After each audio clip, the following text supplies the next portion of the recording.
আলু ঘাটির উপরে খুব সুন্দর করে দিয়ে দিব, মানে সেন্টটা অনেক সুন্দর আসবে, আরও বেশি মজা হয়। মেহমান প্রথমবার খাবে, তাই তো তার জন্য স্পেশালভাবে উত্তরবঙ্গের ঐতিহ্যবাহী আলু ঘাটি রান্না করার ট্রাই করলাম। প্রথমে আলুগুলো সুন্দর করে ধুয়ে পরিষ্কার করে নিলাম, মাঝখানে একটু কেটে নিয়েছি। এগুলো এখন আমি প্রেসার কুকারে সেদ্ধ করতে দিব। আর এখানে গরুর মাংস দিয়ে রান্না করব, আর গরুর মাংসতে রান্না করলে কিন্তু বেশি মজা লাগে, কারণ মাংসের একটা অন্যরকম একটা সেন্ট থাকে গরুর মাংসের। এতে হচ্ছে আলু ঘাটির টেস্ট আরও দ্বিগুণ হয়ে যায়। আপনারা যে কোনো মাংস দিয়ে রান্না করতে পারেন, খাসির মাংস দিয়ে রান্না করা যায়, গরুর মাংস দিয়ে রান্না করা যায়, কিন্তু মুরগির মাংসতে আলু ঘাটি কখনো খাওয়া হয় নাই। হয় গরু, না হলে খাসি। ডিম দিয়েও খাওয়া যায়, ডালের বড়া দিয়েও খাওয়া যায়, মাছ দিয়ে খাওয়া যায়।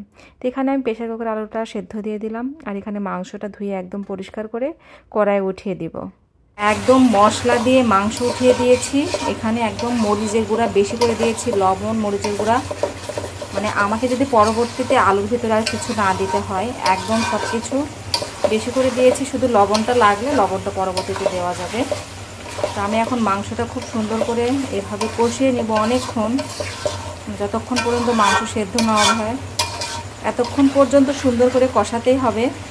আর এখানে যে আলুগুলো এখন একটা একটা করে সবগুলো ছিলে নেব। সব সেদ্ধ হয়ে গেছে, ছিলে দিতে হবে। ছিলে নিই, তারপরে আবার আসছি ভিডিওতে। এই যে আলুটা এখন ম্যাশড করে নেব, সুন্দর করে হাত দিয়ে এভাবে ম্যাশড করে নিতে হবে। আলু ঠান্ডা হয়ে গেছে, এইভাবে সুন্দর করে ম্যাশড করে নেব আলু ঘাটির জন্য। বিভিন্ন করে ম্যাশড করে নিই। এই তো মাংসটা কষানো একদম পারফেক্টভাবে হয়ে গেছে। এখন হচ্ছে এর ভিতরে আমি আলুটা দিয়ে দিব। মাংসটা না কষালে কি আলু ঘাটিটা মোটেও মজা লাগবে না। মাংসটা কষানোর ভিতরে আলু ঘাটির মজা, সাথে আলুটাও কষাতে হবে একসাথে। এখন কষাবো দুইটা মিলে। যেহেতু মাংসটা কষানো হয়ে গেছে, এখন আমি আলুগুলো ঢেলে দিব। আলুগুলো ঢেলে দিয়ে একসাথে কষাবো। এই যে এখানে অনেকগুলো আলু রেখেছি, এখন লেগে ধরেছে, তো এগুলো শক্তভাবে আলুগুলো যেভাবে দিয়ে দিব, দিয়ে এখন সুন্দর করে একসাথে কষাবো। এই যে আলু দিয়ে দিয়েছি, এখন আলুটার সাথে একসাথে কষাতে হবে। আলু আর মাংস একসাথে খুব সুন্দর করে কষিয়ে নেব। একটু বড় ডেস্কিতে অতটা কষায় না, মাংসটা ভালোভাবে কষিয়ে নেয়, যাতে বড় ডেস্কিতে তো অত ওইভাবে কষানো যায়, লেগে যায়, কড়াইও লেগে যায়, কিন্তু সাবধানভাবে রান্না করতে হবে। এই যে লেগে যাচ্ছে অটোমেটিক, তারপরও কষিয়ে কষিয়ে রান্না করার ট্রাই করছি মজা করে। অনেকগুলো রান্না করছি, অনেক মানুষ খাওয়া দাওয়া করবে, তাই আলু ঘাটি খাবে, মাংস দিয়ে আলু ঘাটি। এখন মজা হবে কিনা জানি না, ট্রাই করছি মজা করার জন্য, যাতে মজা হয়, সবাই খেয়ে যদি বলে ভালো হয়েছে। আর যার জন্য রান্না করছি সে কখনো আলু ঘাটি খায়নি, প্রথমবার সে আলু ঘাটি খাবে, মানে উত্তরবঙ্গের রান্না সে খায়নি, তার খাওয়ার খুব ইচ্ছা। তাই ভাবলাম একটু তার জন্য রান্না করি, কিন্তু এখন কেমন হবে জানি না, তবে চেষ্টা করি মজা করে রান্না করার জন্য। এখন আমি এটা কষিয়ে নিই, তারপর আবার দেখা হচ্ছে ভিডিওতে। এই যে আলুটা আমি এখন কষাচ্ছি, আমি কিন্তু অনেকক্ষণ হলে কষাবো, যত কষাবেন তত মজা। এই যে আলু এরকম খেতেও কিন্তু মজা লাগে।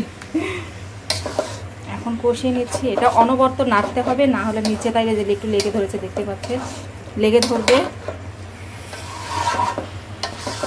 অনেক পছন্দের আমাদের উত্তরবঙ্গের মানুষের। এই তো জিরাটা হচ্ছে সুন্দর করে ভেজে নিয়েছি বা টেলে নিয়েছি, এইটা এখন আমি গুঁড়া করব, কারণ আলু ঘাটির মধ্যে এটাই হচ্ছে মেন। তাই আমি একটু সুন্দর করে গুঁড়া করে নিই। আর এখানে হচ্ছে আলু ঘাটির ঝোল টোল দিয়ে দিয়েছি একদম। এখন এটা বলক দিয়ে হচ্ছে, আর এটা গায়ে ছিটে আসে তো ঝোল, যেহেতু আলু একটু গ্রেভি টাইপের হয়। এখন এটা আস্তে আস্তে হয়ে যাক। আর আমি হচ্ছে জিরাটা ভেজে এরপরে দেওয়াটাই হচ্ছে এটার টেস্ট আরও দ্বিগুণ হয়ে যাবে। জিরা গুঁড়া হয়ে গেছে, এটা এখন আলু ঘাটির উপরে খুব সুন্দর করে দিয়ে দিব। এতে টেস্টটা একটু সুন্দর হবে, মানে সেন্টটা অনেক সুন্দর আসবে। আলু ঘাটিতে ভাজা জিরার গুঁড়া দিলে আরও বেশি মজা হয়। আর এইভাবে নাড়া দিতে অনেক ভয় লাগে, দূর থেকে নাড়া দিচ্ছি, কারণ অলরেডি আমার হাতের উপরে এসে পড়েছে। এই যেখানে হাতের উপর পড়েছে, জ্বলছে। আলু ঘাটিটা অনেক গ্রেভি হয়, দেখতে পাচ্ছেন এই যে অনেকটা গ্রেভি হয়, তো এই জন্য ছিটে এসে একবার হাতে পড়েছে। দূর থেকে নাড়া দিচ্ছি, ভয়ে একদম ছিটে এসেছে একবার। তা হয়ে গেছে আমার আলু ঘাটি একদম পারফেক্ট। অনেকগুলো রান্না করেছি, প্রায় 1 কড়াইয়ের মতো, বেশি করে। এই যে দেখছেন এই দিকটা একদম সিটে একদম শেষ। একদম আলু ঘাটি এরকমই হয়, রান্না করতে নিলে একদম চতুর্পাশে ছিটে যায়। চুলার পার আসলে একদম নোংরা হয়ে যায়, মেসে হয়ে থাকে।